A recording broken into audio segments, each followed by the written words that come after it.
Well, hello, everybody. Welcome to another episode of Master the NEC, where we talk about the National Electrical Code and all things electrically related, all sponsored by Electrical Code Academy Incorporated. All right, my name is Paul, and welcome to today's PaulCAST, affectionately referred to by these podcasts. And on today's episode, we're going to talk about an exam prep tip, and that is the creation of your own customized flashcards. Now, maybe not always just for exam prep. I used to say to people that if you have a department of electrical inspectors or whatnot, you can create these flashcards and you can quiz your department every week, kind of make it a competition.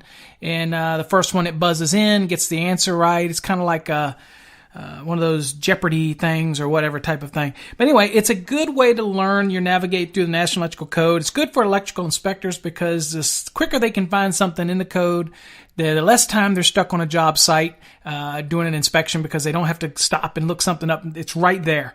And it just adds to better memory. And if you're preparing for an exam, then it can be a super valuable tool to help you understand how to navigate through the code. Because again, when you're taking an exam, it's all about the time.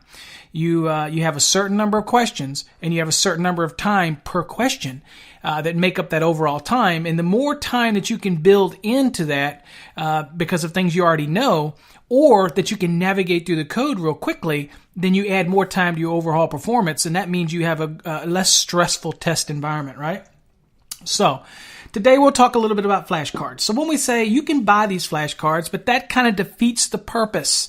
All right. You heard me say that. It defeats the purpose of creating them because the process of creating flashcards for exam prep or for your getting better knowledge in the code. And let me tell you, I still do this today. I've got my collection that I write and do to help me, especially when I'm studying a new area of the code. I create flashcards to help me study new areas of the code.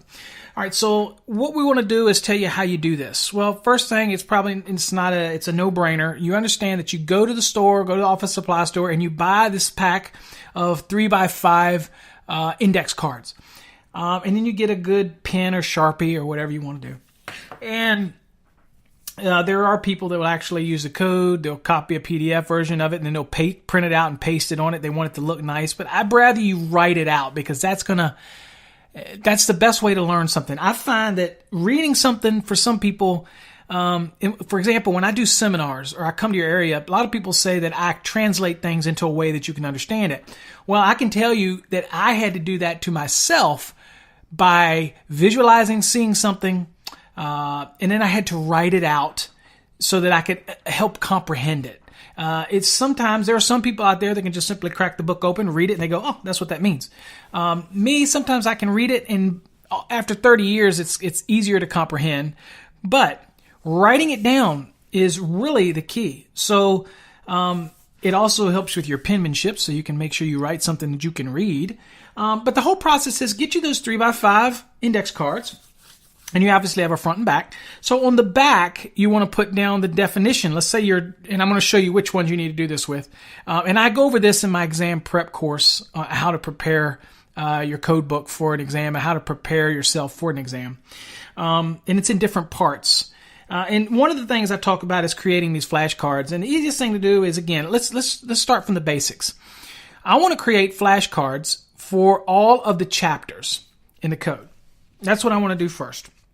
So what I do is I'll get the code, I'll get these index cards, and each index card I'm going to put down the different chapters. Now, where do I get the different chapters? Well, that's pretty simple. You just go to the front of the code book to the contents, and in the contents, you're going to see the chapters, each one of the chapters.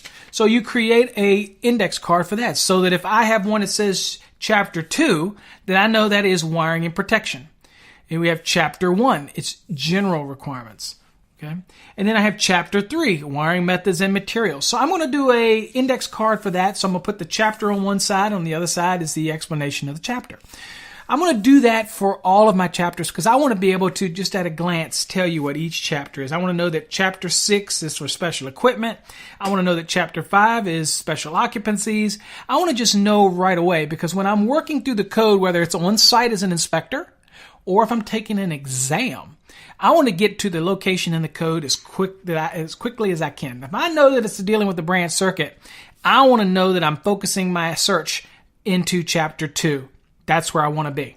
Okay, so that's the whole concept of creating these flashcards. And again, the process of writing them out by hand kind of trains yourself to better understand. If you just take something, you buy them pre-made, then you lose a little bit in my mind. Now, yeah, if you're limited in time or whatnot, okay. But the whole process really that benefits you is creating these flashcards. So you start with the chapters. Then you're going to go down and start with the specific articles. And really, the number that you do is really up to you. Like I'm going to have one that says Article 230. And on the back, it's going to say exactly what 230 deals with. And that is services. I want to have one that says Article 240. What does that deal with?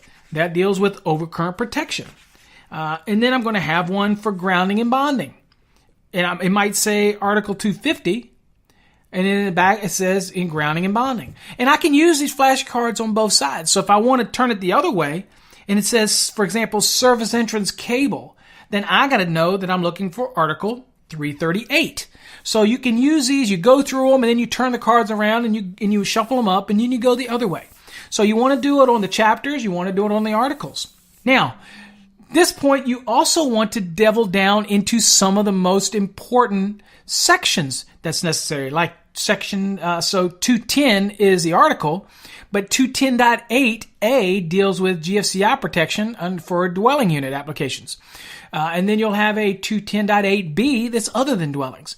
And so you will keep making these cards, these flashcards, further down. For example, in 334 for non-metallic sheath cable. So I have one for non-metallic sheath cable. But I might want to have what is a flashcard that deals with the uses not permitted for non-metallic sheath cable. And that would be section 334.12. And so the sky's the limit. And of course, in my lessons on learning studying for or preparing for an exam, we'll actually go through and I'll tell you which pieces are more important for you to create an index card on. So as part of my process, it's kind of twofold. We do the video series where you walk through and you follow it, but then we do a bunch of one-on-one where I actually conference call with you and take control of my screen, and I take control of you. And what we do is I show you which things that you need to create an index card on it that's more beneficial for you to take an exam. And basically what we're trying to do is hammer in these little things. And you're saying, well, God, I don't want to create all these. Hey, remember, you need to know that once you take this exam, from here on out, all you're required to do is continuing education. Once you get your exam, once you get that license, it's your license. Now you have to maintain it. If you do online exams, then you have tests that you have to take. If you do classroom continuing ed, then usually there's no test you have to take when a classroom. Every state's different, but I'm just giving you the example here. So for in Texas, if in Virginia, I know those two intimately, you don't have an exam test once you do a classroom. So it's really up to you. But even the ones that are online, if you do this method of flashcards and memory, practice these exercises, you're going to learn it. Like I might have a flashcard for panel boards. It says panel boards on one side. Well, I know that's dealing with Article 408.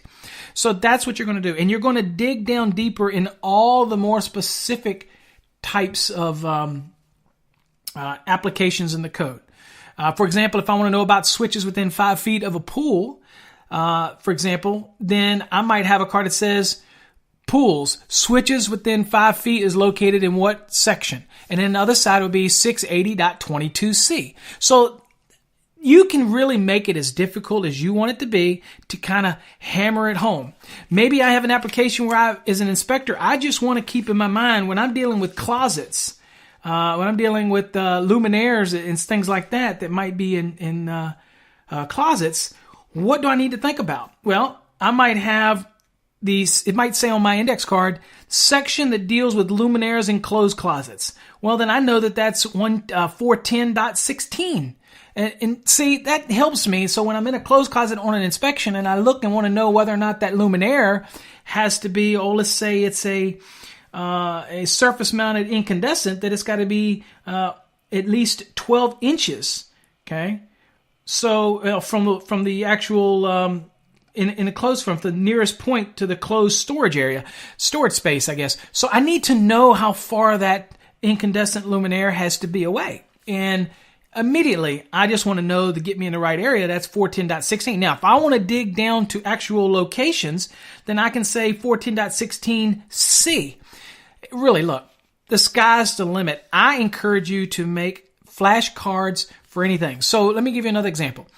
Part of our training series where we go online and we start looking at some exam prep questions and I teach you how to dissect the question, that's a perfect time to create a flashcard for that specific answer on there, to quiz yourself. Not just go in there and do the online exams or some test questions. Every time I see a test question, I should create a flashcard for it. It doesn't take but a second, and you get this repository of flashcards, and these index cards are extremely cheap. Okay, a couple bucks. In fact, if you go to a dollar store, you could probably get them for $1 and you get about 500 of them. So that's one of my tips, guys, is that if you're preparing for an exam or you just want to learn the code better or you want to make navigating through the code a little easier, you want to increase your knowledge to be able to recall those different chapters, those different parts, those different sections, those different articles really quickly.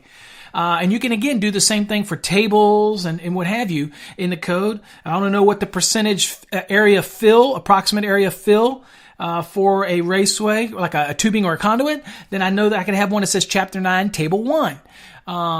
You can really dig it down as detailed as you want it to be. But I encourage flashcards, people. That is the biggest tip. If you hear me do some of my classes that I take, I preach, create these flashcards because it gives you a visual, it gives you a physical where you actually have to write it down, and it adds for that muscle memory, mental picture that you're writing it down. Don't buy the ones that are already pre-done. Make your own and make them as customized as you need them to be. All right?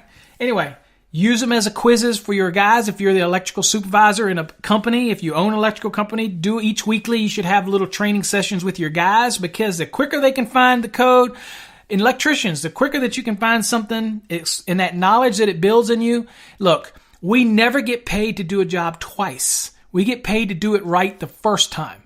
And if you're an owner of a company, I don't want to pay my guys to do something twice. I want to do it right the first time. I want to make the inspectors happy. The inspectors don't want to come back again. They want to get it right. Okay, they got a lot to do.